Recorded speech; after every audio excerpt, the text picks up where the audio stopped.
So if we have a polynomial that's in a form that feels like we know the strategy for it, but it's just not quite right, there's a subtle trick we can use where what we do is we take our x values and we swap them out with something that, well, we'll see how it helps.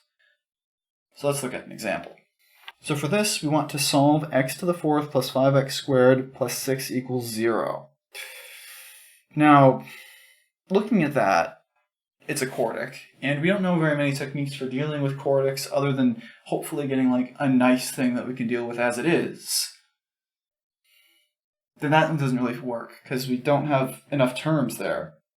However, if you were to ignore that 4 and that 2 and you were to think about this as x squared plus 556, getting ahead of myself, and my marker's dying. Well, that stuff equals 0. That's pretty manageable. That's something you can factor. It'd be nice if we could just turn that mess into that mess. We can't. Except we kinda can. So what we're gonna do is we're not gonna worry so much about that, because that's kind of fake. Instead, we're going to say, let our value x, in particular x squared, be equal to u. And that doesn't seem like it would do very much. But if we let x squared be equal to u, then what we had there, x to the fourth, will become u squared. 5x squared will become 5u, and, well, 6 doesn't do anything because there's nothing on it. It's 6. But that's manageable. Like we said, that's u plus 1 and u... excuse me, not 1, 2. It's been a long afternoon. I can't factor anymore, even though it's on my paper. Jeez. It's u plus 2 and u plus 3, where those are equal to 0. And from there, we should be able to recognize that this tells us u is equal to -2 and, or depending on how you want to think about it, -3.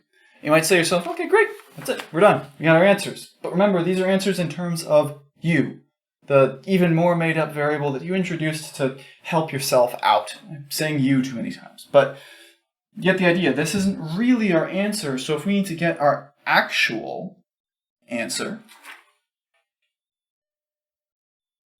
we would have that x is equal to the square root of -2, or the square root of -3, which is to say x is equal to I root 2 and I root 3, or as a solution set, we would say that our value x should be I root 2, comma I root 3, inside of those fancy curly braces. Where whenever we do u substitution, part of the process, because we introduced a new variable halfway through, is to unintroduce that variable at the end. That is, we have to back substitute our values for u in terms of x. And this idea of taking a substitution is a very important one to be familiar with by the time you get to calculus, for those of you that are. In particular, if you go up to Calc 2, this idea comes up in the context of integration as a very, very useful technique to have in your mind. But that's a problem that many of you are never going to have to worry about, and those of you that will aren't going to be seeing for at least another year.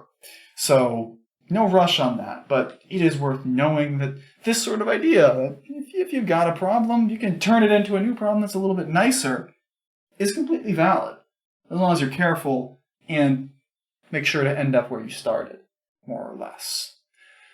Anyway, we've got one more example we want to work on here before we get to a couple of applications. Well, one application. We're going to be looking at the absolute value equations.